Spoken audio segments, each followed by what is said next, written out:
আজকের রেসিপিটা শুধুমাত্র বাচ্চাদের নয়, বড়দেরও খুব প্রিয় একটা রেসিপি। সেটা হলো চিজ পরাঠা। এই চিজ পরাঠা বানানোর জন্য আমাদের কিউব চিজ লাগবে। আমি 5টা পরোটা বানিয়েছিলাম, তো তার জন্য 2টো চিজ কিউব নিয়েছিলাম, সেটাকে গ্রেটারে গ্রেট করে নিয়েছি। তার মধ্যে পেঁয়াজ কুচি, একটা গোটা রসুন দিয়েছি। রসুনের পরিমাণটা বেশি দিলে কিন্তু খুব ভালো লাগে। ধনেপাতা কুচি, চিলি ফ্লেক্স, নুন, আর লাস্টে দিয়েছি অরিগানো। আর তার মধ্যে পরে আমরা যেরকম আটা বেলি রুটির জন্য, সেরকমই আটা বেলতে হবে। আর সেই স্টাফিংটা দিয়ে দিতে হবে সবগুলোকে ভালো মতন মেখে।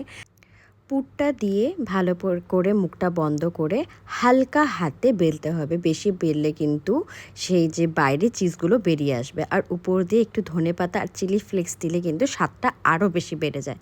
খুব ভালো লাগে খেতে, একবার তোমরা ট্রাই করে দেখো, ভালো লাগবে। এই পরোটাটা না বাটার বা ঘি দিয়ে যদি আমরা ভাজি তাহলে কিন্তু খুব ভালো লাগে। তেল দিয়ে ভাজলে সেই স্বাদটা, যে চিজের যে স্বাদটা, সেটা কিন্তু আসে না। ট্রাই করে দেখতে পারো, দারুণ লাগে খেতে।